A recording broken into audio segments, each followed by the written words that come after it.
Welcome back to Chef Chrissy's kitchen.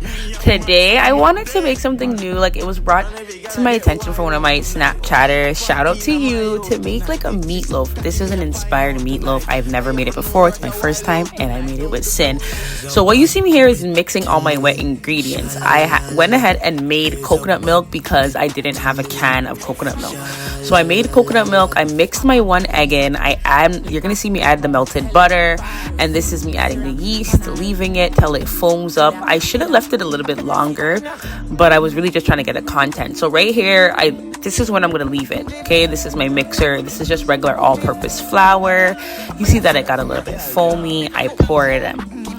A meatloaf basically has a patty inside filling with cocoa bread on the outside without the pastry. So this is the inside of my patty filling and how I make my patty. If you don't like it, that's your problem. I don't care.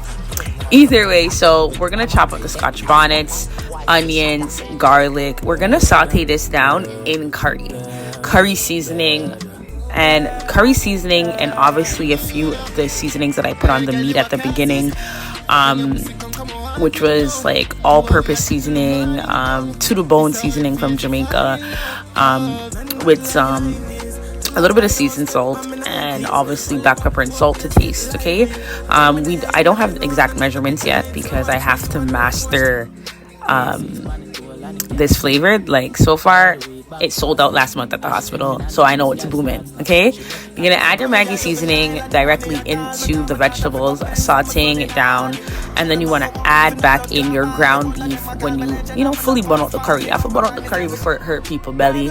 It doesn't matter what they say to you, it hurts people's belly. I don't care what you say to me. Okay, I also did grate in a little bit of ginger. I didn't show that on camera, but a little bit of ginger because I really feel like curry gonna hurt your belly, right? And then here you're gonna see me add some freshly chopped green peppers, and that is a promenade. It's made, or promenade, I don't know how to pronounce it properly, I'm in a business. It is bread with water mixed up, and you add it in to keep your ground beef moist and full of flavor instead of dry out, because it's gonna double bake. You're gonna bake it in the oven and you don't want it to dry out. This is your girl cocoa bread with Chef Sin. Baking with Sin. She loves that. That's why she's laughing. I was saying that. Anyway, so this is the inside of the cocoa bread.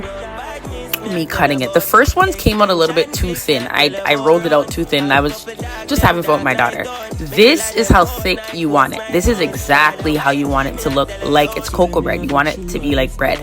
And then the filling inside. You also have to make it rest and poof for 10 minutes before putting it in the oven. This is exactly how you want it. These came out delicious. You want to put melted butter on top, but look how soft this is. You're crazy. Your girl could never.